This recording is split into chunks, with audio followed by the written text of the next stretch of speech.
All right, welcome to Bet the Edge. I am Jay Croucher here with the incomparable Drew Dinsick, the whale capper. We're going to talk today about 49ers Seahawks and repercussions of that game in the futures market. Also going to be joined by the great Ken Barkley, aka Lockie Lockerson, or I think it's a new one today, something Fridayson, handicap NBA MVP and sixth man of the year. And we'll wrap up the show with a look at the World Cup final. Rainy Fridayson is Ken Barkley's current handle. Drew, how are you? What did you make of Thursday Night Football? I'm surprised Ken's not bowly season, son. College bowls kick off tonight, and when I think of the great Lockie Lockerson, I think of just smashing college football markets first and foremost. But no, the Thursday Night Football game was weird. The San Francisco 49ers are a truck. They win the NFC West. They were clearly the better team in that game. Their defense performed extremely well last night, and they have now going on for about the last half of the season been utterly elite. It does not matter who is unavailable for this team in terms of injuries, which is crazy. Like over the course of this season, the Niners have lost who I thought was their most important piece now 3 times, and they have overcome it without really any hiccup. They lose Trent Williams on the offensive line earlier this season. No big deal. A little bit of a speed bump against the Broncos and then right back on track. They lose Jimmy G. Brock Purdy comes in. He is apparently the most composed Mr. Irrelevant we've ever had in the National Football League. He made the play of the game last night, by the way. The 3rd and 1 scramble where he picks up the first down to keep Seattle from having an opportunity to go down and threaten for the tie. That was 100% on his ability to kind of get that hard yard. And then, they lose Deebo Samuel. Doesn't matter. George Kittle steps up, has the game of his season, and really kind of helps clinch the West for the Niners on the road in a tough spot, in a short week, in a hostile environment. All of it was very, very impressive.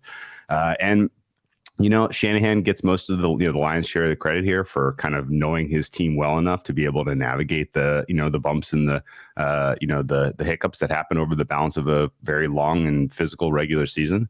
But there are still glimmers of what is this guy doing in game. Some of the decision making and really the fact that the Niners only ended up with 7 points in the second half.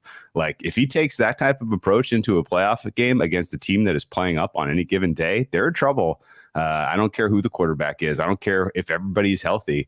That lack of aggressiveness, lack of a killer instinct, particularly in the closing stages of a game, is just it's going to cost them whatever their ultimate potential is. And then on the flip side, Pete Carroll still doesn't get it. I mean, kicking the extra point when you're down 15. I don't know what to say.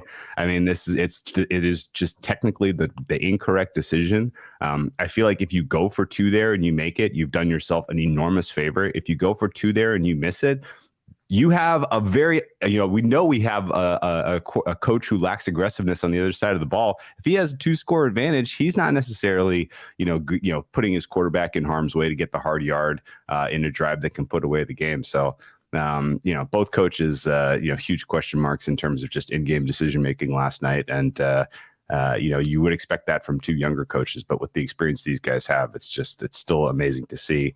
Tough night for our Geno comeback player of the year. He loses an enormous amount of equity because it looks like he is now on the outside of the playoff picture looking in, but I still think Seattle can get a wild card spot. I think now might be the time to double down and rebuy on a Seahawks team that everybody has quit on.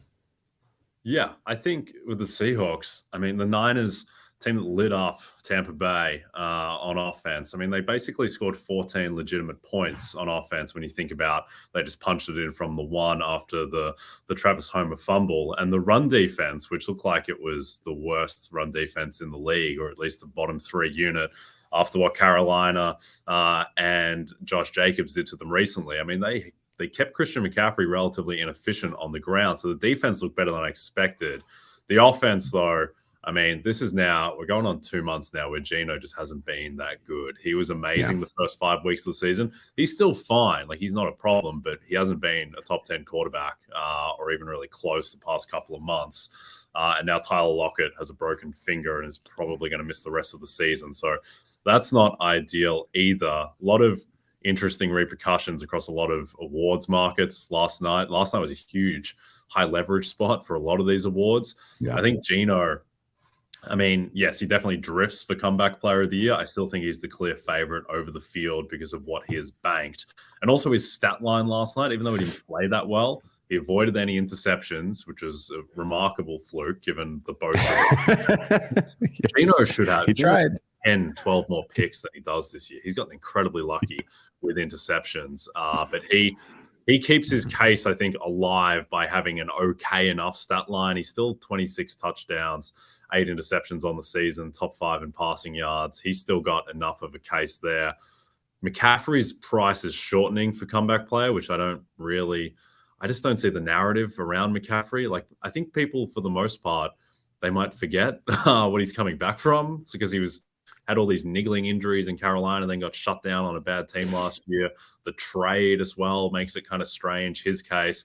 I think Jared Goff is clearly the guy who is going to be the threat to Gino, just because his case is more directly comparable. It's an easier comeback story.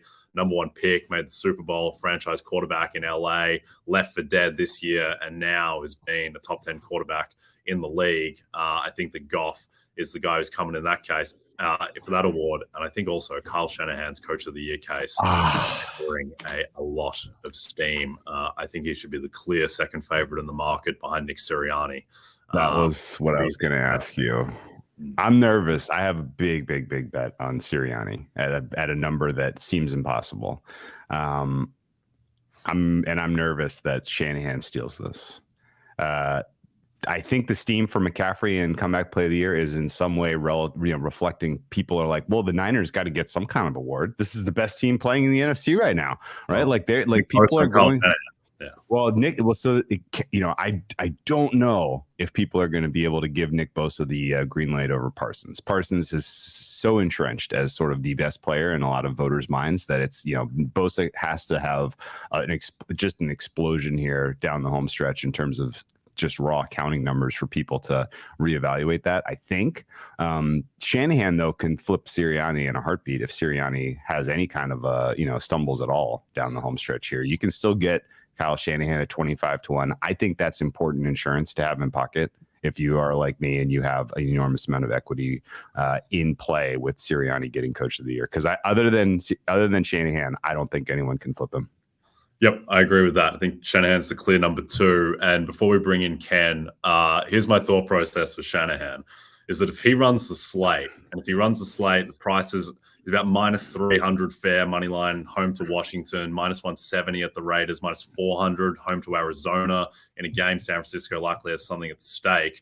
That adds up to about +165 for the Niners to run the slate.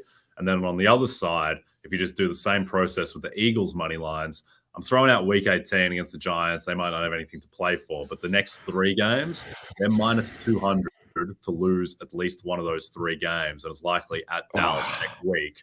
So if you just multiply +165 by -200, you're getting around +300 odds that Shanahan is 13-4 and that Sirianni has 1 loss, particularly if it's against Dallas. I think that's really going to hurt his case. So I think, it's not an auto win for Shanahan or anything, but at that point, I think he becomes the favorite. So I still think Sirianni's the favorite in the market overall, but Shanahan has a very clear path. So that's the best bet on the board at the moment is Shanahan 25-1. I think it should be more like 5-1. So he is very light. But anyway, I'm sure Ken has some thoughts. So before we bring him in, reminder to download the RotoWorld app to receive breaking player news all season long. Stay ahead of the competition by favoriting players on your roster. Get the latest injury updates, player news, and much more delivered right to your phone. It's available in the App Store today. Let's welcome in Rainy Fridayson, Lockie Lofton, Transferry Portalson. Ken, any thoughts firstly before we talk NBA on Kyle Shanahan? It can never just be easy, guys. Can it? Yeah. It can never just be Sirianni's just gonna win. And especially it can never just be Geno Smith's just gonna win. It's cool. It's like -800 2 weeks ago. Like, yeah, all right. It's like it's not even that many games left. And there's always a soccer term that the British announcers always use. They call it when there's like a late goal in the 90th minute, it's like, a sting in the tail. Like that's always what they say. NFL awards every year, there's always a sting in the tail. And it's so obnoxious because you're trying to figure out, how do I balance these positions? I have so much Geno. It's just, I don't even have a place to put the tickets. I got to like move the kids' Christmas presents. I mean, it's just, I don't know what to do, because how do I create a pricing mechanism for the most arbitrary award imaginable? Like, how do I do that? Like, yeah, okay. In the playoff hunt, not in the playoff hunt. Okay. That's like a pretty simple yes, no kind of a thing. Statistics are relevant, but like what threshold matters and what doesn't. It's really murky. And you kind of just have to go by like how everyone's talking about the award. Basically. You gotta read Monday Morning QB every Monday as soon as it's posted to see if it's because if Peter King's sale points in a certain direction, then the rest of the he sails in some random directions now too at his age. I mean, he's all over the place. Somebody needs to take the wheel probably. So Shanahan though, I had a lot of people ask me about this, and it's interesting, Jay, that you're really in on it. And first of all, the math behind that makes perfect sense. Like who could argue with any of that case, right? It's just, there's a weird gray area where if the Eagles, I think everyone almost expects the Eagles to lose to Dallas next week as just like that. Oh yeah. Well, like Dallas will get them. It's a home game, and Dallas, playing so much better of late and everything. If Philadelphia loses that game or loses like even one more game, like all of their awards now like come into question. There's like a weird situation where they don't lose Coach of the Year or even lose MVP necessarily, but no one really knows what happens in that like very gray area situation. Like we can make really educated guesses, but I'm not sure we totally know 15-2 Eagles, 14-3 Chiefs, or like 14-3 Eagles, like just like any of these combinations. Okay, MVP, I don't know. Okay, well, like, what if the Lions win out or the Niners win out and the Eagles lose twice? Or what if the Eagles only lose once? Like, everyone who's had a record of 1 or 2 losses in the NFL history basically wins Coach of the Year. But, like, will he? So I think there's, like, a ton of ambiguity and a ton of uncertainty in a bunch of these things. You guys, I mean, Defensive Player of the Year, you only, like, Whale brought up, I don't know if people can get entrenched from Parsons. Remember, this is the first year of the new voting, too, where it's like the top 3 choices for everything, top 5 for MVP. That makes it, I think, kind of crazy. And one he even didn't bring up, Brock Purdy, Offensive Rookie of the Year, which I think has no shot. But like, who am I? Like, I don't have to be right about that. Like, I don't know if you can play no games and win. I don't know if that can like really happen necessarily. But curious about your thoughts on that one as well. I think, look, the thing with Coach of the Year is that 7 of the past 14 winners have had at least 5 losses. So you don't have to go.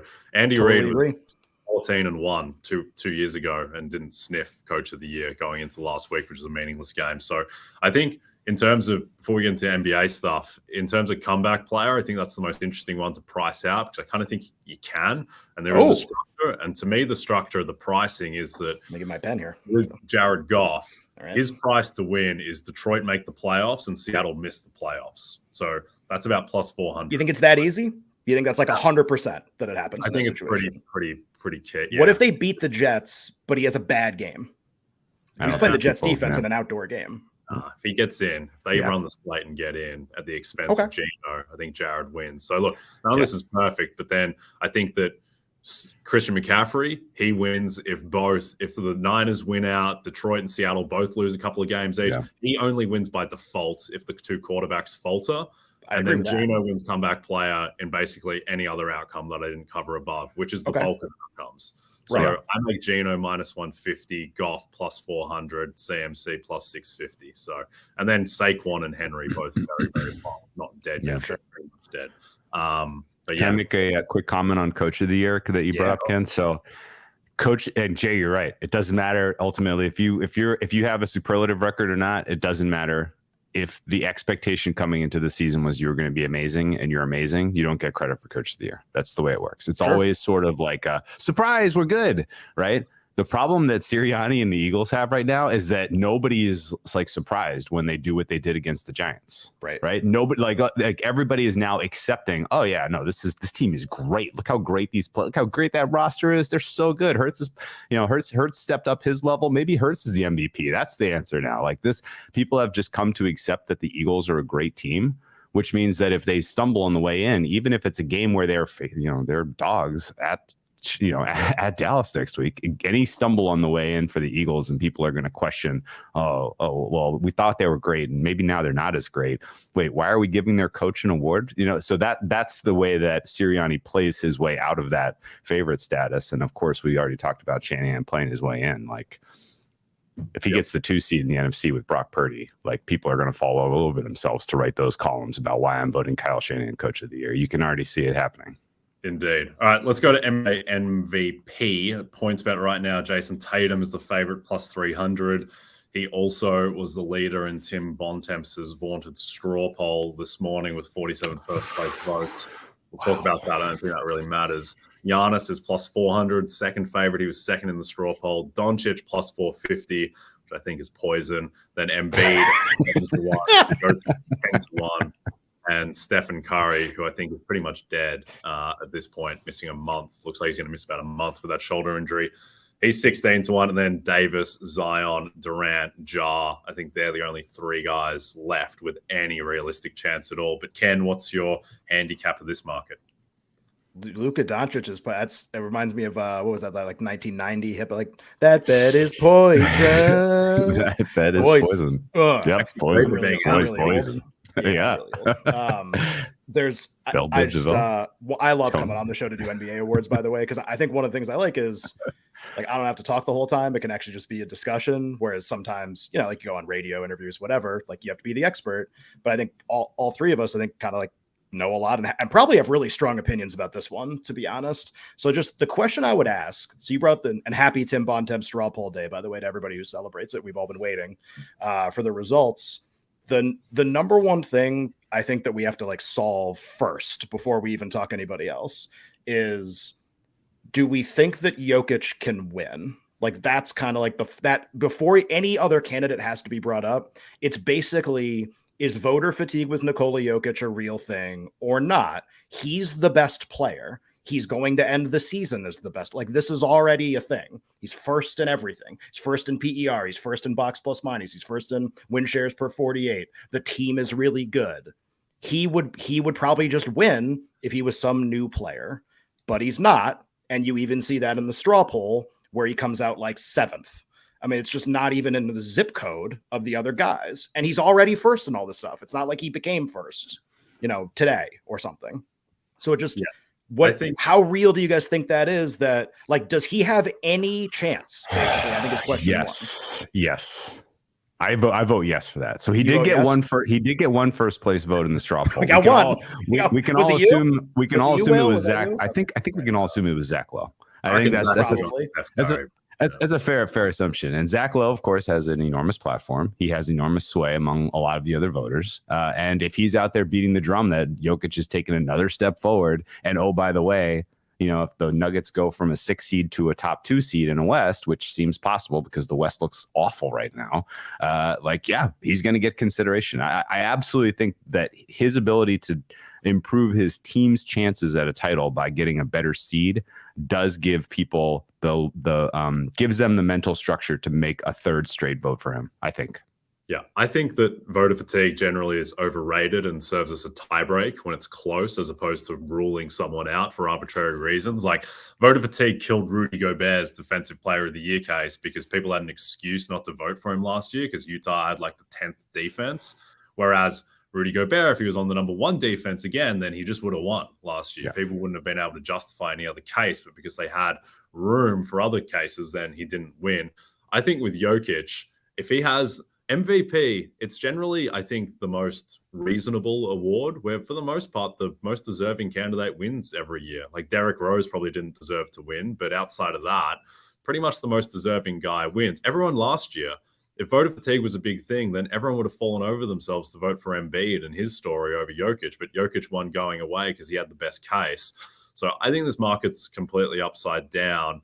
And the way, I'm interested for your thoughts, Ken, but the way I kind of reverse engineer thinking about this market is Jason Tatum going to win? And I don't think he is, because I don't think that, one, statistically, everything, he's not the same caliber of player as Jokic and Embiid and maybe even Doncic and Giannis. So if you think that Tatum here's the thing with Tatum. He's very possibly going to end the season with fewer points per game than Joel Embiid, fewer assists per game, fewer rebounds per game, fewer blocks per game, worse field goal percentage, worse advanced numbers, and way worse defense than Embiid. So how does he beat Embiid? And then you go from there. And even if the Celtics win 63 games, I just don't think Tatum's going to win because he's not going to have the case. And so I think the two favorites in the market should be Jokic and Embiid because they're the two best players and have been for the past 3 years.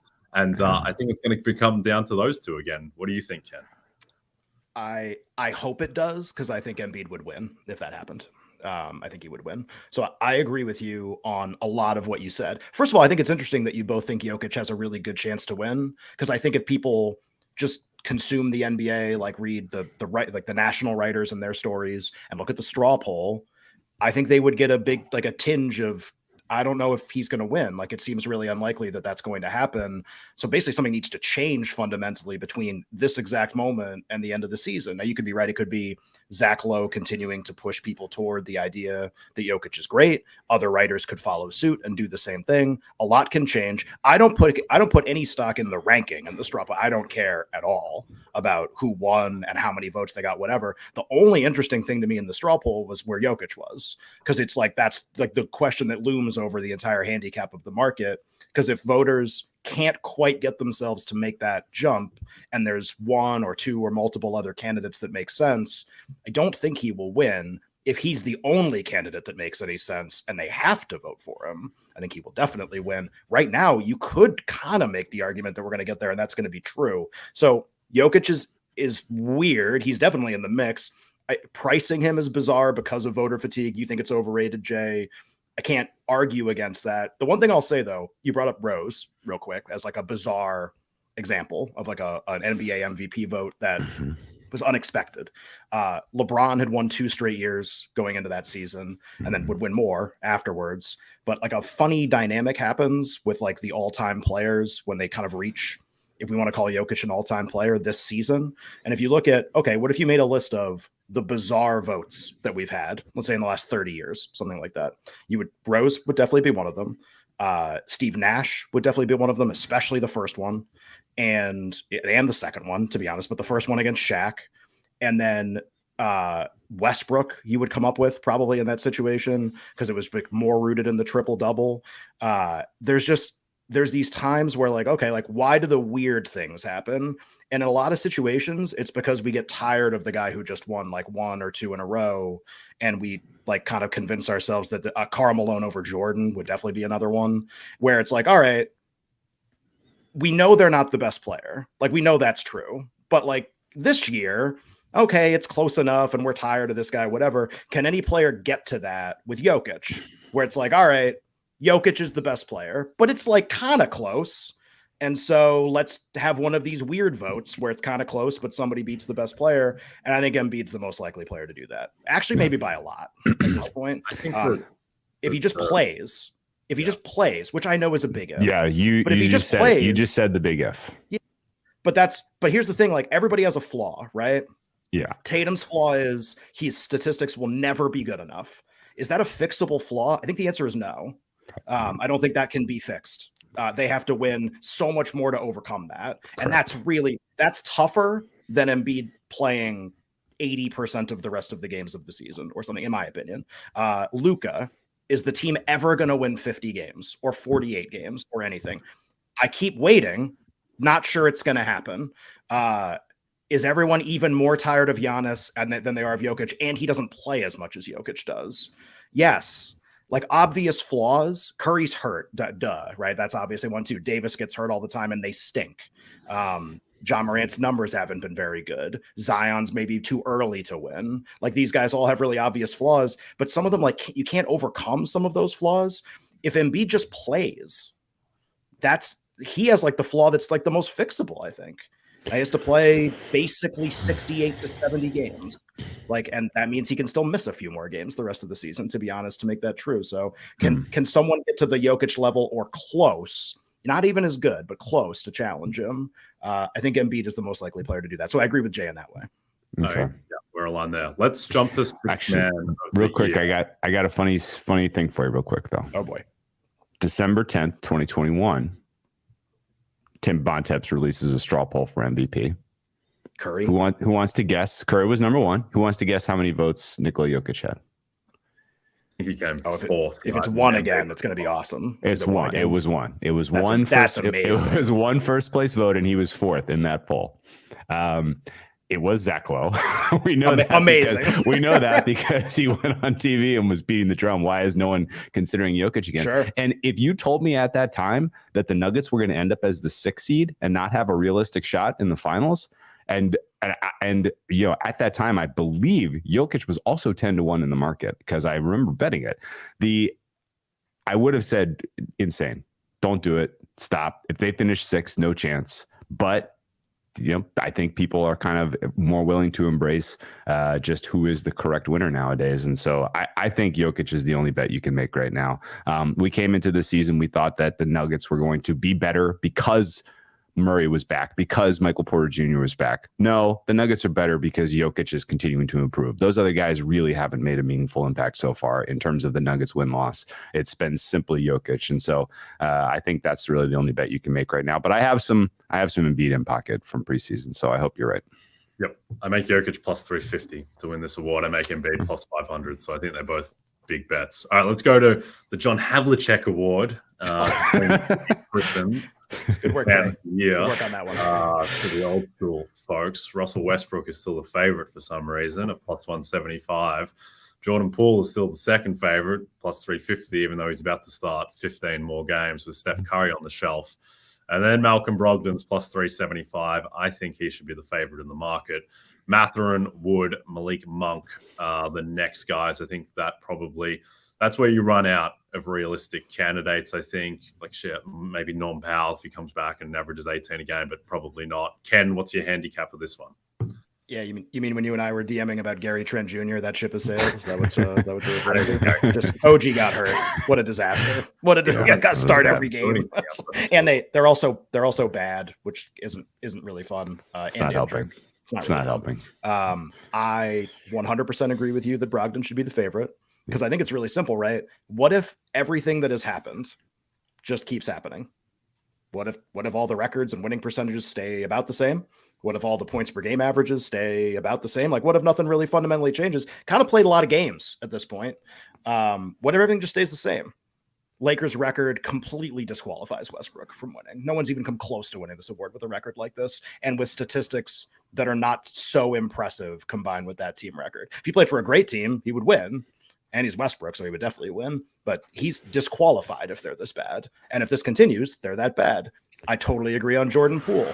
He's already starting because Wiggins has been hurt and because Clay doesn't play sometimes. Like he's gonna get to the threshold for starts that basically disqualifies you, maybe like in 3 weeks. I mean, it's just going to happen. And then he's nuked from the market. Like he can't win at that point. He's got the worst flaw because it's like a ticking clock of starts and he can't do anything about it. Like it doesn't matter. Play well, don't play well. It doesn't matter.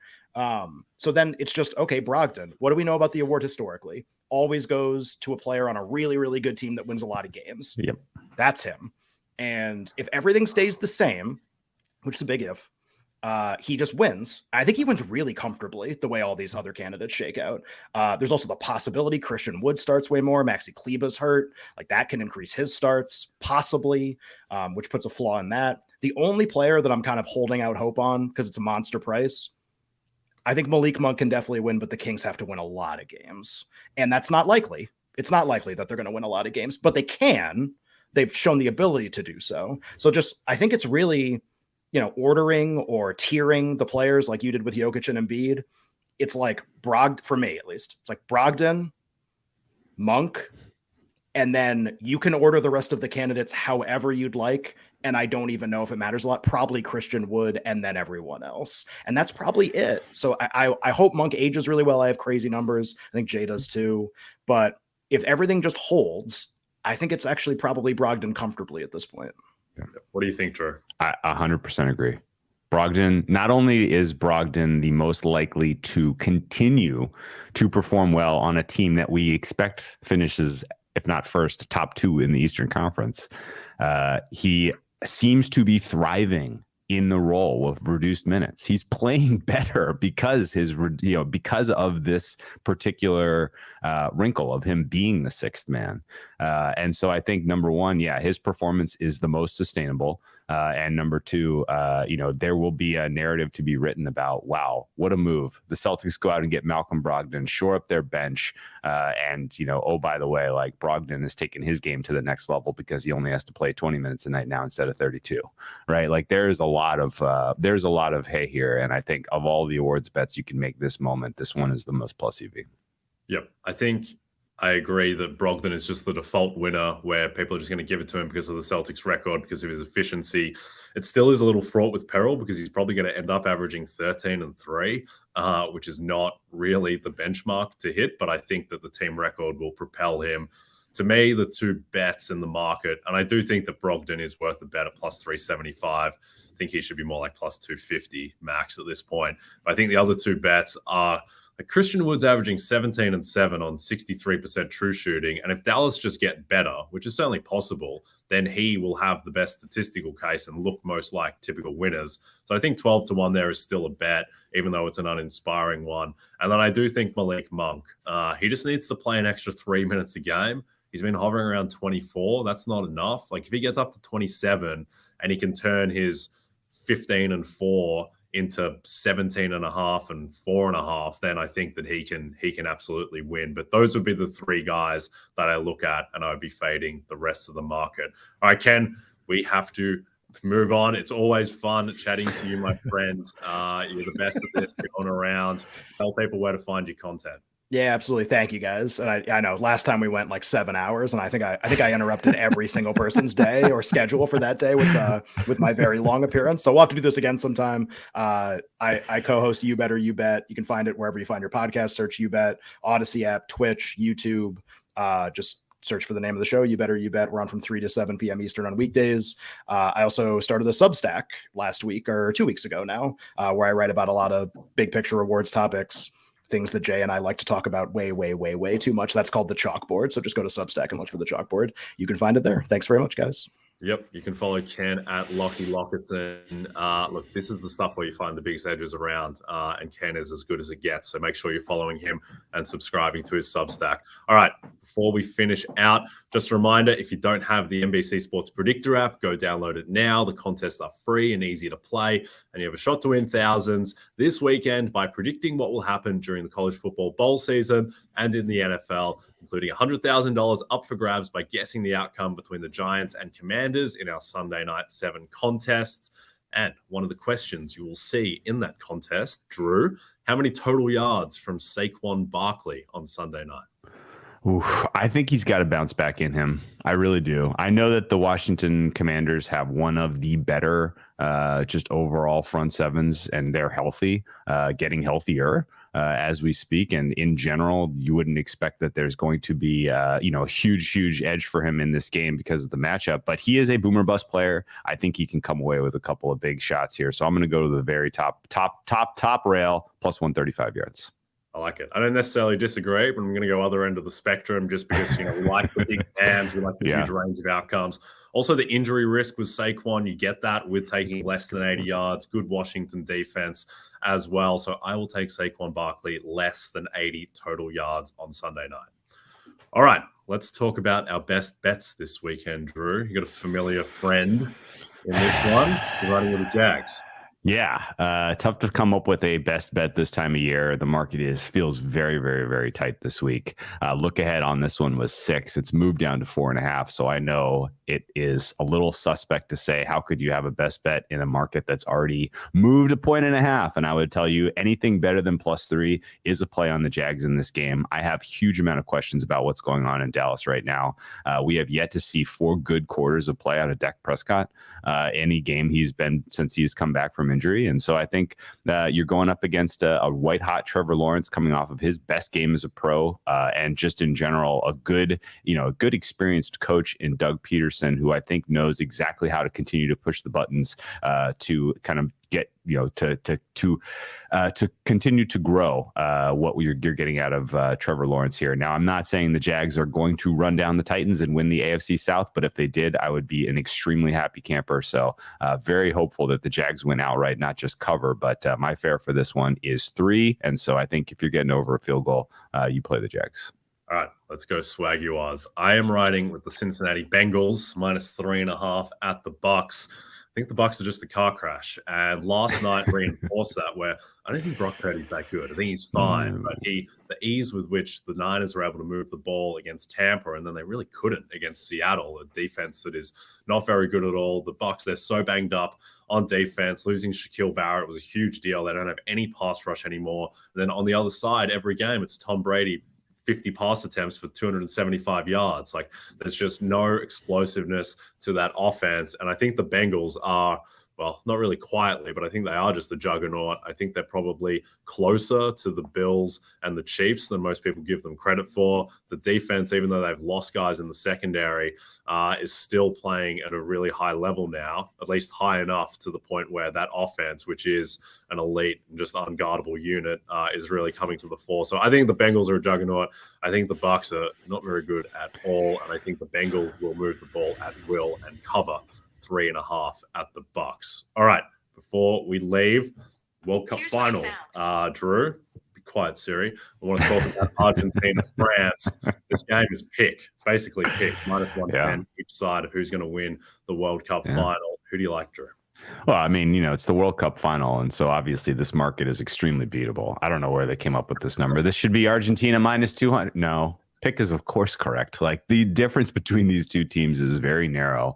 And I, as I look at the way that the game could potentially play out, France has obviously been the most effective and the most dominant with sort of the quick counterattack, particularly against elite competition. They play a little bit more wide open style of play. And, at times, Lloris has been a little susceptible to the laugher, particularly in this tournament. In fact, I think their first clean sheet was last time out against Morocco.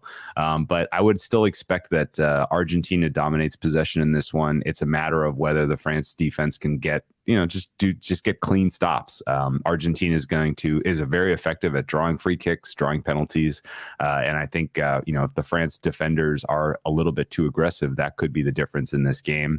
I would lean ever so slightly Argentina at -110. But some of that may be my own personal bias because I just want to see Lionel Messi hoist the trophy. It is so overdue, and it would be a pretty special way to start the week, or special way to start Sunday. Yes, my head says Argentina as well. I think the France have a few flaws, and I think that how Morocco, they got so much joy down the right flank in the space that Mbappe is supposed to occupy defensively, and they created a lot of chances. They dominated play, and they only really changed when France took off Olivier Giroud, put Mbappe in the middle, and replaced Mbappe with Marcus Thuram, was actually willing to run back defensively. So I think that this is going to be very cagey. I don't think there's going to be 3 goals in this game, so I would definitely lean the under. There's not much meat on the bone there at -175, but I think these are two very defensive teams. I think it might be 1-0. I think 1 goal might be enough to do it. I'll be cheering for Argentina, but my gut says that France, just with the quality of Mbappe and Griezmann, is going to prevail, and they have a better chance at creating one moment in a defensive game. At the same time, Lionel Messi is pretty good at creating moments as well. So I think pick is right. I would lean the under. And then in terms of futures, just before we go, I think I think Messi is going to win the Golden Ball, but I do think that if he gets beaten, it's not going to be by Kylian Mbappe. It's going to be by Antoine Griezmann, who is +1,600. I think there's a little meat on the bone there. I think that should be more like 8-1, 9-1. I think Messi is very, very short to win the Golden Ball, but I do think Griezmann, who is getting all the hype because he's playing a new position that he's never played before. He is the heartbeat of that team, not Mbappe. So they've got Dembele on the other flank as well, who they use. So I think Griezmann is worth a bet there. But anything across the Golden Ball or Golden Glove that you like, Drew? I mean, Golden Glove, I'm cheering for Bono of Morocco, but at this point, it's kind of out of my hands. It's out of his hands potentially as well because he's in the 3rd place match. But for Golden Ball, I agree with your general breakdown. I think market price is probably fair right now for Messi being 80% chance to win here. And I think it's going to take a pretty special performance out of Griezmann to steal it, and or Mbappe coming away with 3 goals. But even, we go back to last World Cup, Mbappe had a very similar sort of rocky, like some games he was very present, some games he was a little invisible, and he had an amazing final. He was clearly the best player on the field in the final. Did not matter. Luka Modric still took home the hardware for golden ball. So I think, to a degree, they don't overweight performance in the final. It is literally your body of work, and to that degree I clearly tip Messi as the best player in the tournament. Yep, I'm with you there. All right, don't forget to check out NBCSportsEdge.com for more information to help you with your wagers. Thanks to everyone watching on the NBC Sports YouTube channel, and if you're listening to us in podcast form, don't forget to rate and subscribe us. Go Argentina, go Bono, go Morocco, and good luck everyone with your bets on the weekend. We'll be back on Monday.